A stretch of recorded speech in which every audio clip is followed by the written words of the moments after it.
Open Championship Update is presented by Copper Rock, where the pros play on 97.5, the KSL Sports Zone. 97.5, the KSL Sports Zone. Joining us now, the man himself, Brian Taylor, Real Golf Radio. You hear it every Saturday morning as we get ready from the dirt burnt-out course known as Royal Birkdale. BT, how you doing? Is Coach out there night putting with the dean's daughter? Is that what I just heard? Yeah. You like that? Mm-hmm. I caught that one. I appreciate it so much. We do a little bit. We do some Easter eggs, and we don't really describe them. So thank you. And BT, you are so good at your job. I just got to tell you, even as a guy driving around that wasn't affiliated much, I'd come on from time to time. As I found out now, when they just needed to fill air, I thought I was popular, but now I've learned. But you actually, I would drive around and like, all right, what does BT got to say about this one? So I'm excited to hear about this. No, you're great at your job. Dude. Hey, well, thank you. Bob took me to task a little bit yesterday because I love the. It's not when I watch the Masters. I love the Masters not just necessarily because of the golf competition, but the scenery. Like I'm a golf course nerd. I'm a lawn nerd. I love the lush grass. I love the beautiful greenery. And we're not getting any of that in Birkdale. That thing looks like it's just absolutely been set on fire, and it's a cow pasture to begin with anyway. So again, I'm sorry. Yeah, he's going hard, man. I should have warned you. I know the golf nerds out there are going to be angry, but I'm having a hard time getting excited about this. BT, can you sell this for me? Well, it's got to be a tough summer for you here in northern Utah then, because yes, it is. Grass is looking terrible. Water restrictions. Oh, he's not minding those. Well, no, yeah. You see, I see. No, look. Yes, I am, see what Tim. Scotty What are you did. talking about? Scotty's looking for those loopholes. I can appreciate that. So I saw him out on sod. He's openly looking for new sod. He gets the new sod in there, and now he's got the exception where if you've got new sod, you can water a little more. I see you working there, Scotty D. I see you working. He would have been a hell of a college recruiter because it is all about loopholes, boys. That's right. That's right. Well done. Well played, Scott. Everybody likes I don't know what you're talking about. Everybody lays sod at 105-degree weather in the middle of July. I don't know what you're talking about. In the middle of July. It's the perfect time. He just said to me, man, I'm worn out. I've been lifting sod, man. He just looked at me. He's like, I'm tired. Hey, look, at our age, if you're pulling weeds, you're worn out. Like any yard work will wear you out faster than anything else you could do. I'm with you on that one. I don't want to hear about age from you two. But when you but when you look at this Sorry, court, you want me to sell this on you? Okay. Try. I'll sell you on this. So look, This is the 11th time it's hosted the Open Championship. Like that, there's that, right? Yes. You've had winners like Arnold Palmer, Lee Trevino, Johnny Miller, Jordan Spieth in his last win, Tom Watson. I can't remember if Watson was amongst the winners, but you've got some all-time classics. And what do you have in these guys? You've got ball strikers. This is a golf course where you should see the winners be the best players in the world that are able to just hit some super creative, cool shots. Think back to Liverpool in 2006 when Tiger won his back-to-back. And it was a burnout Royal Liverpool, and he was just hitting these stinger 4-irons, 320 yards. They would just go ripping down the middle. They would hit that burnout runway that you're seeing, and they would just sit and roll and chase out there, and then he'd hit shots. It should be a clinic. There's a lot of different ways the guys are going to play this. You could take driver out and you could try to take on some of the pop bunkers and some of the angles on these dog legs. And if you carry them, great. You're going to set up for a shorter shot. Or you can go ahead and say, hey, look, the golf course is giving me a cart path for a fairway this week. So if I just bust a 5-iron down there and land it at about 220 and let it release out to about 280, I'm short of those bunker complexes. I don't have to take the risk of trying to fly it over the top. And then even if you do fly it over the top, where's it going to go from there? Because again, it's going to hit and roll and run a long ways. So I think you're going to see some really super cool creativity this week. And I think this is actually a terrific golf course. When I'm sure Bob mentioned it, but when we had our BBC correspondent on, he's local in the area, so he has an affinity for it. But he thinks it's one of the best that links golf has to offer. Certainly English links golf, and so I actually think it's for a golf course in links that sometimes requires a little bit of luck. You have to get just the right bounces and things like that. Like Royal St. George's is one of those where it feels like there's too much luck involved, that maybe it doesn't Hmm. identify the best player that week. But I think courses like this that are a little more pure, by the way, I love fast links courses. This is, if you're a golf purist, you love fast links courses, because this is where you literally play the ground game. Now, here's where things get a little, and I'm still trying to sell it, but this is where it could get a little unique. Is there's not going to be a ton of wind this week. I don't think there's going to be a lot of weather this week. And so if that's the case, even with the tough firm conditions, you're probably going to see some pretty good scores. So if the wind blows, there could be some carnage. So depending on whether you like seeing the guys go low or whether you like seeing the golf course win a little bit in a major championship, I think you could get a little bit of both here at Royal Birkdale. And I think it's an awesome golf course. Hmm. Well, I appreciate that, and that makes a lot of sense too. And when you're just from a player standpoint, how do you have to attack a links course different than maybe a traditional American course? So a traditional American course, and especially a tour course for these best players in the world, often is a dartboard for these guys. I mean, they just tee it high and bust it down there, and it lands in the fairway and it stops. Then they hit a iron, usually a wedge in, and they hit it high and it stops.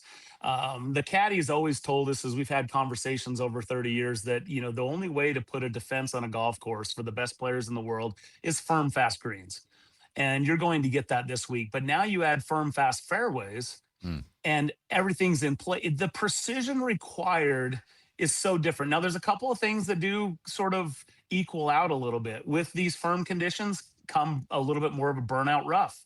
And with a burnout rough, it's a little easier to hit it out of it, as opposed to a lush, green, thick, US Open style of rough.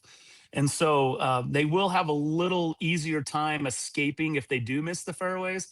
But again, you've got these bunkers, these pop bunkers with their revetted faces. And if you get up against them, you're going to see those awkward, where they're on their knees with one foot in the bunker trying to pitch it out sideways. And that's always entertaining as well for these guys. But the bunkers around the greens aren't quite as deep as some of the other link style courses you're used to seeing. So again, unless you're stuck up against those faces, I think you're going to see guys escaping.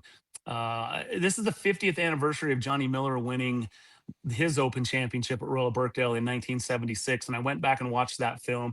Seve Ballesteros was 19 years young, and Jack Nicklaus was right there, finished runner-up with Seve to Johnny. And you think about ball strikers, and those three right there come right to the top of the list, right? Johnny in his heyday struck it as good as anybody ever has. Jack, of course, maybe the best ever, and Seve, the most creative, one of the most unique, great hands in all of the game. And so to see those three battle it out down the stretch at Royal Birkdale, that golf course offers some pretty cool opportunities, and I just think you're gonna see that. I think you're gonna see something like that. And Brando Chambly on the Golf Channel said he expects, with the precision required, that you're going to see the big names rise to the top. You got to have that skill set in order to be able to really compete here, given the history and given the conditions. It should be a star-studded leaderboard, which I think also turns out to be a popular venue and a popular event for the game. Well, okay, you got me there, because I've done two of these now, and I'm 2-0. And yesterday Okay. yes, I have first pick because I keep winning, and I actually revealed my pick the day before because I'm so confident in it, and I want to run it by you. It's a Okay. gentleman by the name of Joe Dean. No, I'm just kidding. Joe Dean is the last guy to qualify. No, it's not Yeah. him. It is Matt Fitzpatrick is my pick. Yeah. Yeah. Your thoughts? Yeah, I mean, he was my pick in January. Every year we do our way too early major championship predictions, and then we kind of see how they play out. And typically what happens by the time you get to July, the guys that were hot at the end of the year, have sort of gone, either they're really hot or they've kind of fizzled out or things have changed. And in this case, I'm sticking with Fitzpatrick as my pick as well. So I'm right there with you, Coach. Oh, And wow. he tied for fourth last year at the Open, which was ironically his first top 10 in 10 tournament appearances at the Open Championship. So that's pretty surprising. But he is an Englishman. He's going to have a ton of support this week. He's a 5-time winner on the PGA Tour. He has 3 this year. And the reason I like Fitzpatrick is oftentimes you'll see Ryder Cups propel or rejuvenate a player's career, their confidence, their momentum. And what I saw out of Fitzy at Bethpage last fall was a guy that was just ready to come back. Like, he was so impressive the way he transformed his game, added distance to win the U.S. Open at the Country Club at Brookline a few years ago. And then he kind of struggled a little bit. You know, this is a guy that putts cross-handed. That's pretty unique, right? When you go left-hand low and you're chipping and stuff. Sorry, I meant chipped cross-handed. And so that's a little unique. But to see the way that he dismantled his opponents at Bethpage in the Ryder Cup, I was like, look out for this guy. He's going to have a year. And I said, I guarantee. Not only is this is my January prediction, which looks pretty good. Guarantee he's going to win on tour, but I also guaranteed he'd win a major. And if I had to pick one, it was the Open. So not that you can guarantee everything. And I mean, the only thing that you can guarantee is that it's not going to go the way you think it's going to go typically in golf, other than Scotty Scheffler a couple of years and Tiger Woods for about 8 of those 10 years. So yeah, I like Fitzpatrick a lot. I think he's he played well last week also, so he's coming in here on a bit of a hot streak. I think he's now leading the tour with currently consecutive cuts made at 28, which isn't a lot, but it's hard to be consistent out there on the PGA Tour. So I love Fitzpatrick. In fact, I think you could probably do well betting, if you're not going to bet the number 1 player in the world in Scotty Scheffler to get his first major of the season, I think you do well to bet Englishman with him and Fitzpatrick, and maybe even a sentimental favorite in Justin Rose. So those are, I think Fitzy's a great pick. So you mentioned the consecutive cuts. Obviously, that came to an end for Scotty last week. And, you know, you could look at that a couple different ways. Is it just kind of a blip in the radar and it was bound to happen, so he got it out of his system and it'll be back to business as usual for him?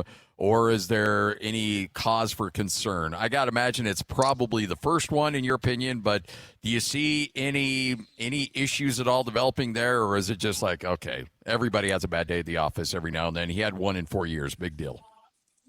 Yeah, I don't get too hung up on the missed cut thing, right? And it's hard not to.